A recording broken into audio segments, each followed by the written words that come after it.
Hello, good morning, good afternoon, wherever you are in the world. My name is Mika Golbig. I am the founder and CEO of Golbig Coaching. And welcome to How to Innovate with Confidence. This is the second part of a series. If you haven't seen the first one yet, you might want to go back and watch that too. My colleague Sophia Matviva from Tech for Non-Techies and I shared some general information about innovation and confidence and a super fascinating example case study with a mindset shift in that first session. And today I'm going to share two more examples and two more mindset shifts. How to innovate with confidence. Um, if you're already on and watching, tell me where you are in the world. I would love to hear from you. And always feel free to drop anything that comes up for you during that live stream in the comments. I hope that I can see them all and respond immediately. If not, I will do that immediately after. All right, everybody. So, just in case you don't know who I am or what I do, as I said, my name is Mika Gobik. I have had a uh, my own business for over 20 years. These days, I primarily help women in tech and other male dominated industries to lead with confidence. So, confidence is my topic, and it is even more important in male dominated environments if you're not a guy. And it is even more important to talk about these issues in highly innovation driven environments, which is definitely tech, automotive, where my background is, and a lot of other industries, because it is very hard to feel confident going into a new challenge, doing something that you haven't done before. I said very hard. I did not say impossible. That's why we're here, because I can teach you how to tackle new challenges with confidence. That's my mission. My background is, as I said, in automotive. I have had a corporate communications agency that serves primarily the German luxury car industry and supplier industry, and has done so for 20 plus years. The agency is mostly back in Europe. My office is located in London, staff in UK and in Germany primarily. I am in Seattle, Washington, so I am fortunate enough to be in a place where I see a lot of uh, new tech, big tech, really on my doorstep. And that's where I feel when I came to Seattle almost 10 years ago now, I realized, oh my God, that these extremely qualified women in tech are still talking about the same challenges that I've heard from women in male dominated industries in Europe and Germany all my life. Um, and that's such a pity, right? So we should be able to overcome these things now, but we haven't. And it's two elements. It's social change on the one hand, changing society, which we all have to work on, and it's mindset shifts. Because if women and other underrepresented groups are not able to build satisfying, happy careers in tech, in mobility, in highly innovation driven environments, then they will drop out and do something else. And that in turn impedes our ability to change society. We need women and members of underrepresented groups in power positions to do that. And that's why I work so much on confidence, because I think that is so often the missing element. But enough of that. I want to remind you, before we dive into the first case study, I want to remind you of one thing. Confidence is not a personality trait. It is something you can choose and create. If that's a weird concept to you, that's okay. But just be at least open, say like that's a possibility.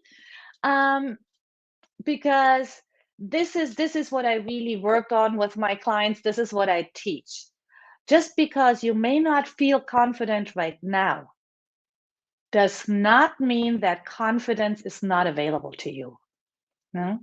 But it takes work. It does. I mean, most good things take some work, right? I mean, we can send wishes to the universe all day long. If we don't take action, I don't think it's happening. Um, so, all right. This said, at least be open to that.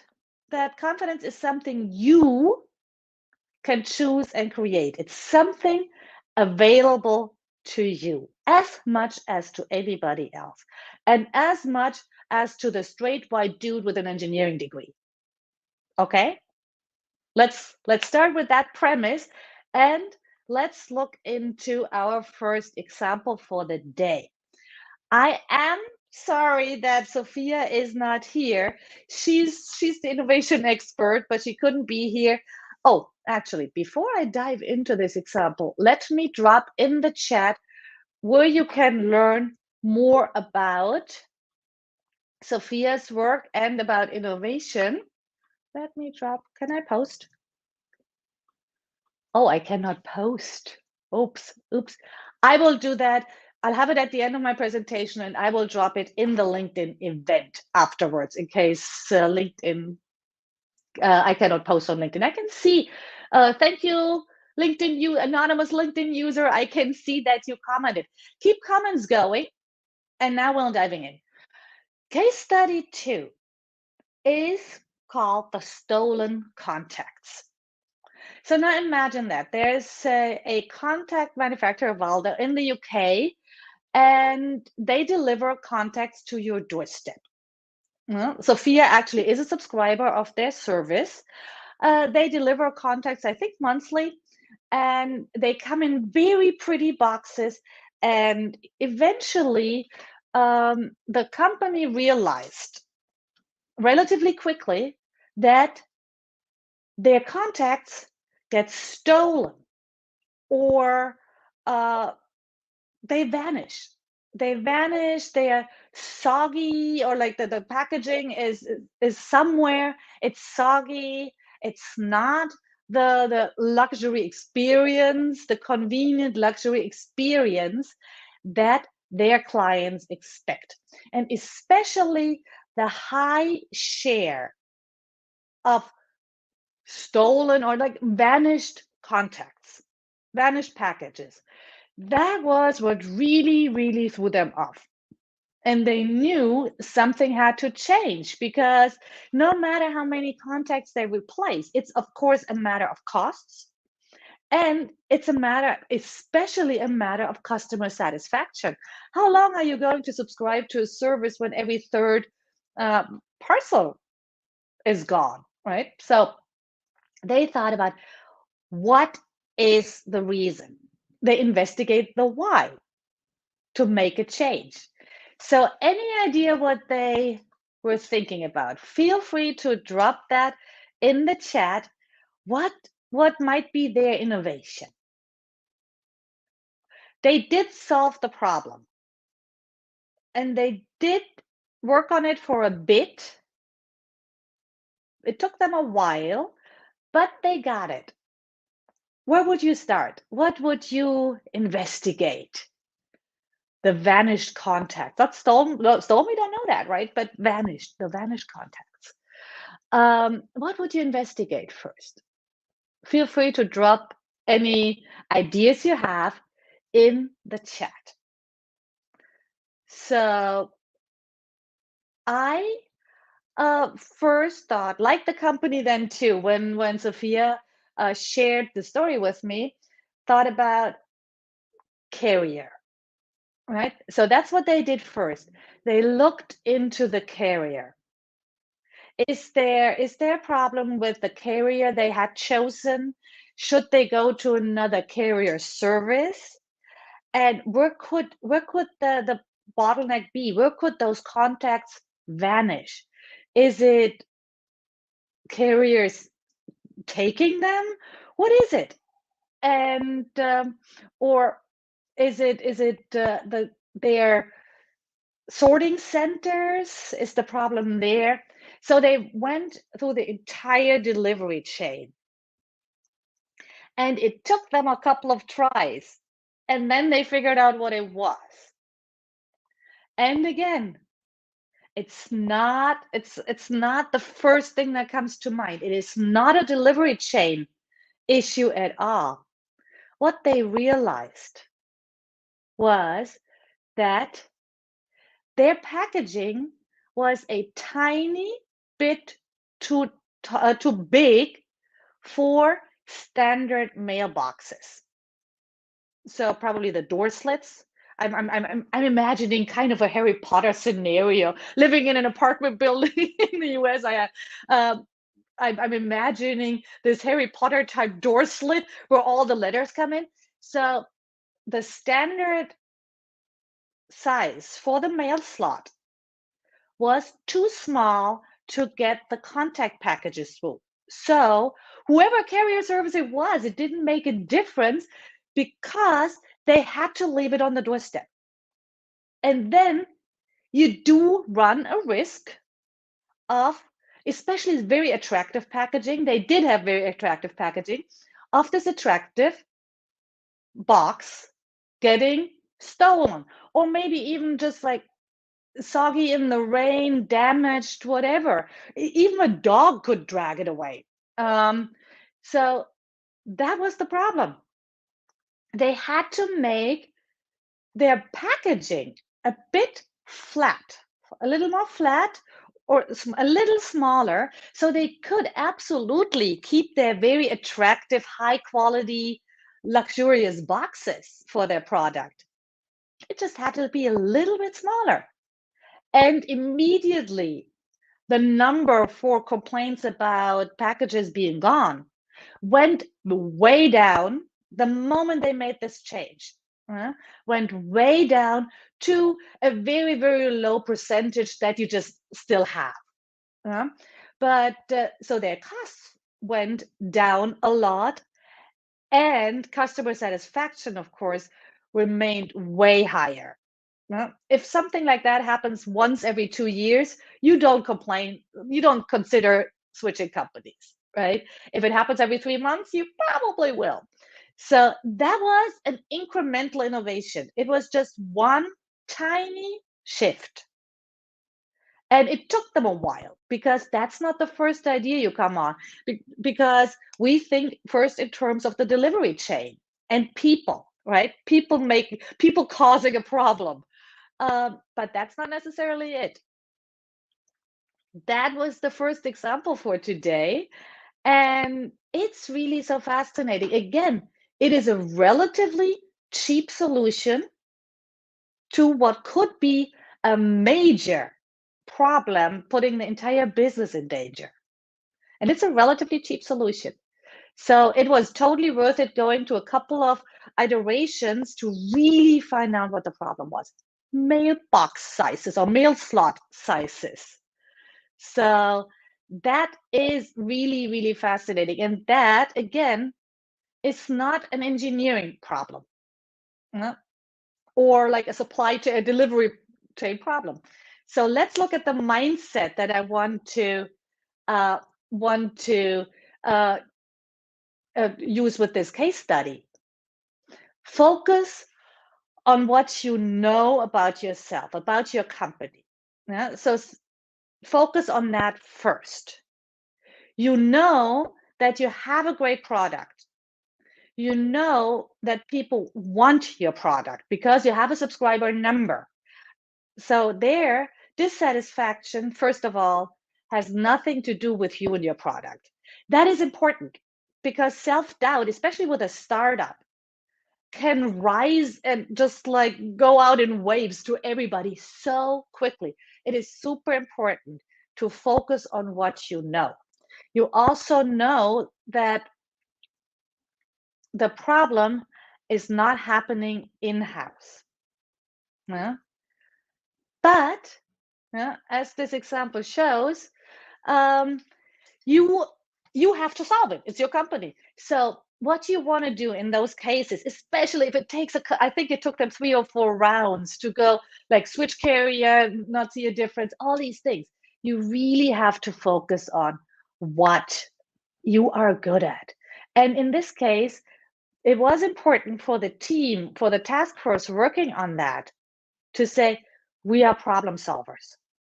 We are super good at figuring things out. This is what we can do. We have set up this company. We have figured out so many things along the way. We can figure that out too. So for you, depending on what your area is, it might be something very different, but problem solver, quick study, I can figure things out is very often a good starting point, because you will find evidence for that all along your career. Another one I like to tell myself when I have, I don't know, sometimes I have phases when I'm not really talking to enough people, or I don't get into the conversations. And then I have to remind myself that can happen. Generally, I am a super connector. I'm really good at networking. I really enjoy it. Yeah? So this is always one of my problem solving ways, is always to say, who do I know? Because I know I love to connect people. I know that people are happy to connect me because I make high quality connections for them. So when I have a thing I'm not sure about, and I was like, okay, I cannot figure it out right now.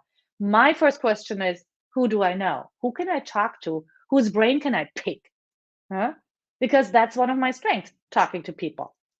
So for you, it might be the opposite. For you, it might be, all right, cancel a couple of meetings, take time to do deep work, if that's your strength. My ADHD brain is not that good at deep work. Getting better, but that's a different topic. So this is this is what you really want to look at. Are you a problem solver? Are you a connector? Hector, you are a super connector too. Thanks for being here. Who do I know? Or am I a quick study? So I want to warn you that a lot of people have been rewarded most of their young lives for being good in school, if they were, especially women, but that can be guys as well. So if you have been rewarded by your parents and teachers for being a straight A student or very good student, your MO will always be, I need to learn more. I need to study more.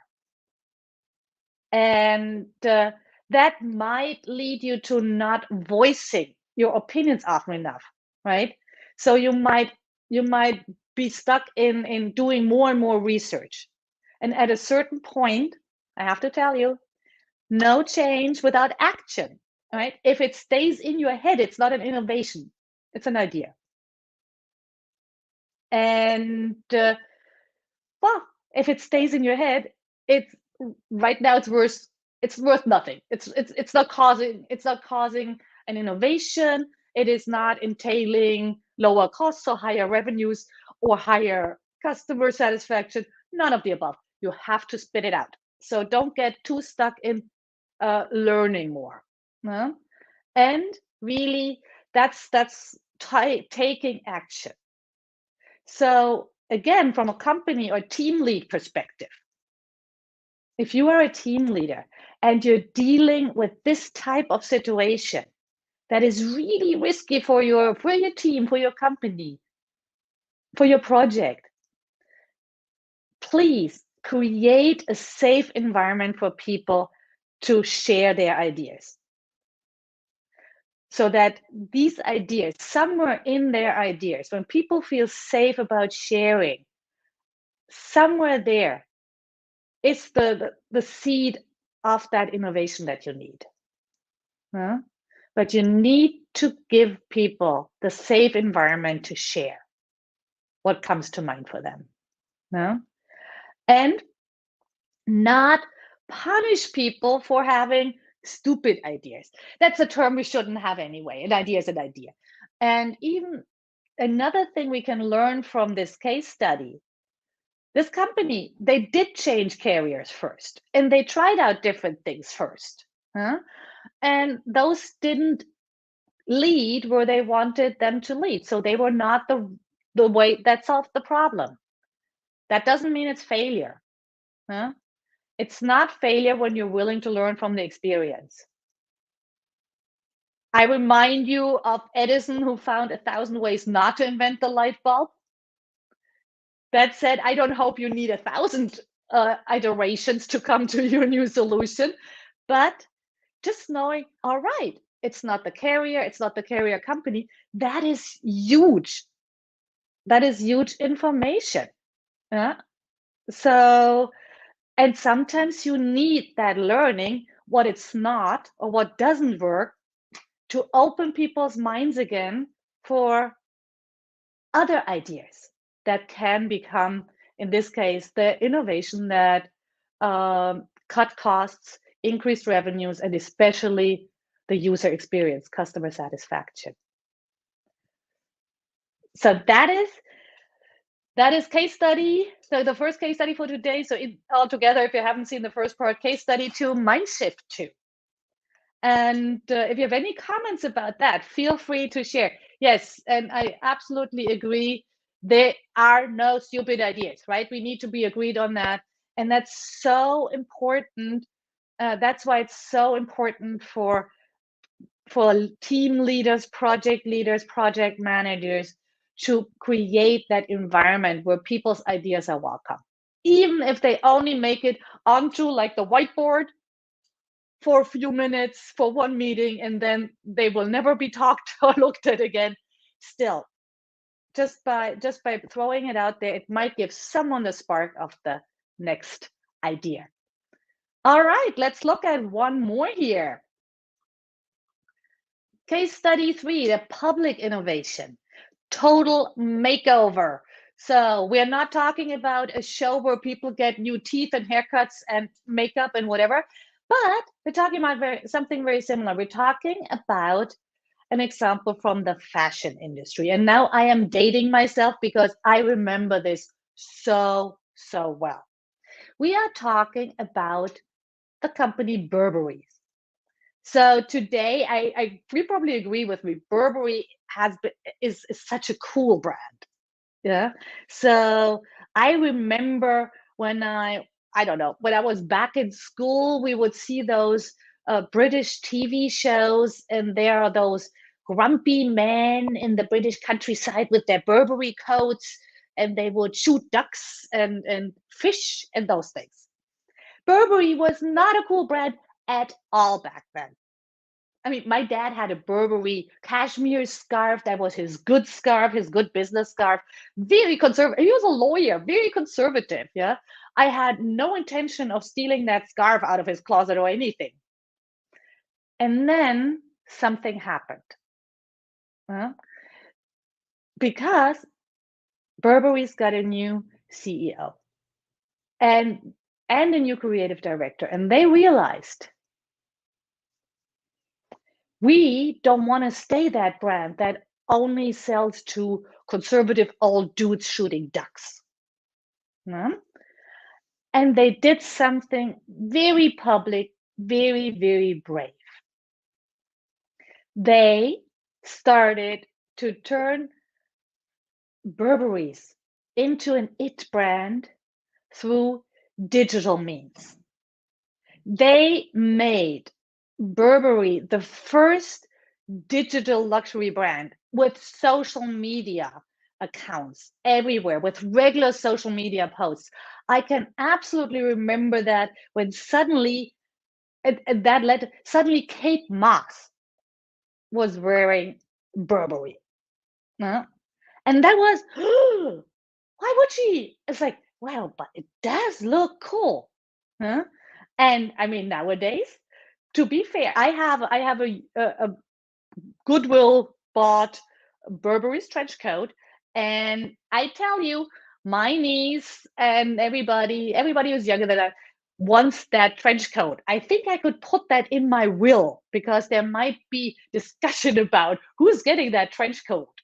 But this is something that was absolutely novel. This was a huge public innovation, and it could have destroyed the brand because it's not that their usual audience, their usual customer group really appreciated the fact that they were just putting Kate Moss on Instagram now as testimonial, as brand ambassador, these things.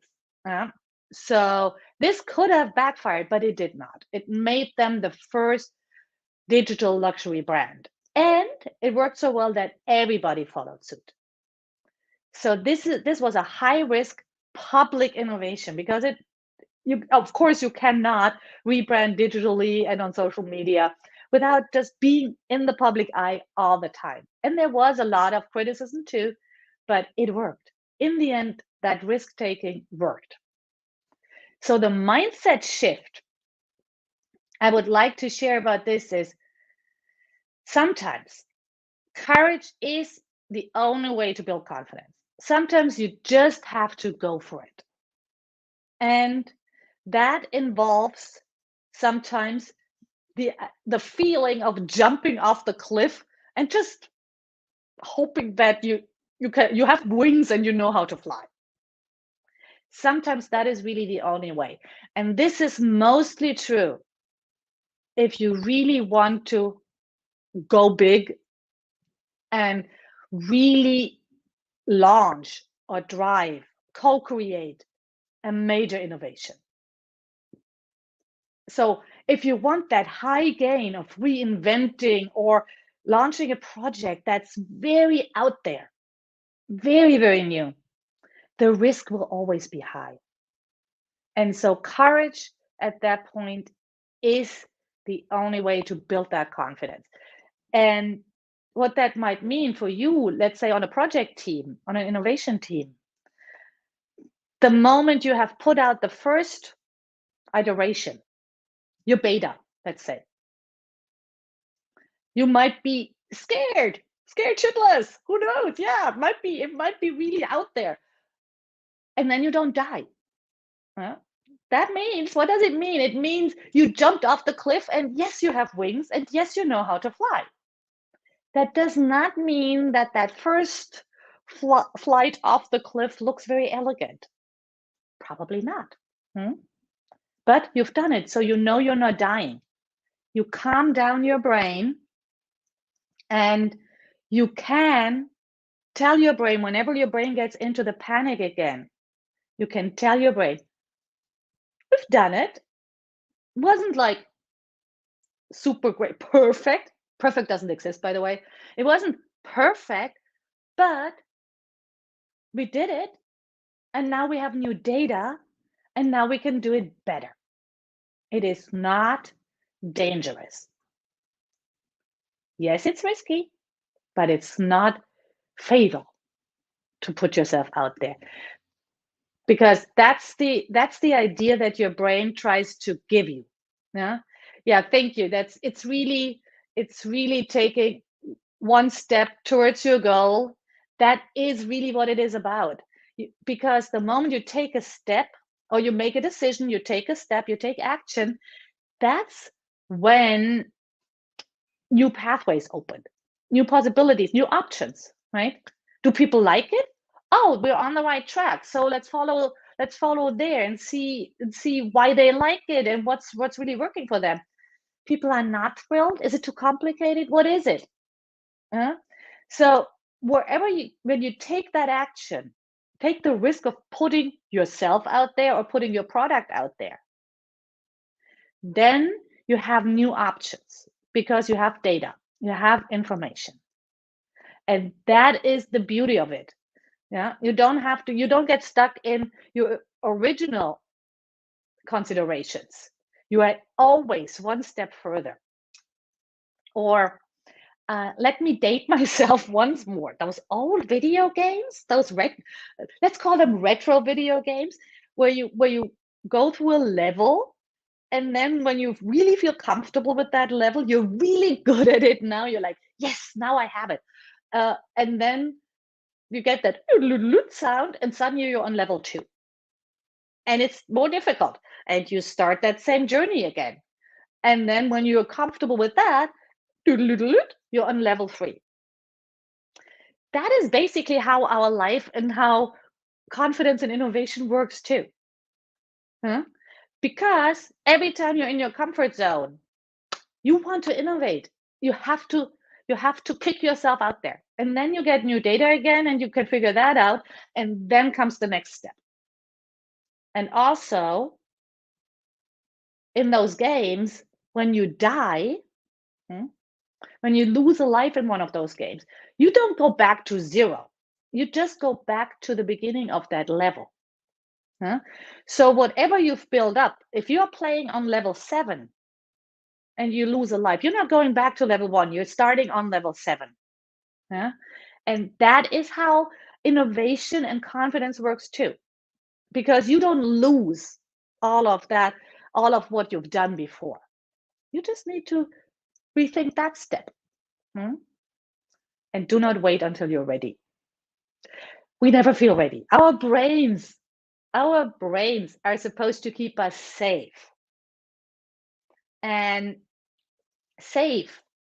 Safe means, oh, how about I don't do that LinkedIn live, but be on the couch and read this. I'm reading this really good novel right now. My brain is all for that. Doesn't help, right? Or, oh yeah, I could just write about it and not publish it. Huh? Oh, I could just have my idea and draft about it and journal about it, but not share with my team because I'm not ready yet. Ready for our brain, when it's outside of your comfort zone, ready doesn't exist. You have to do it anyway. Hmm? And this is probably the main message.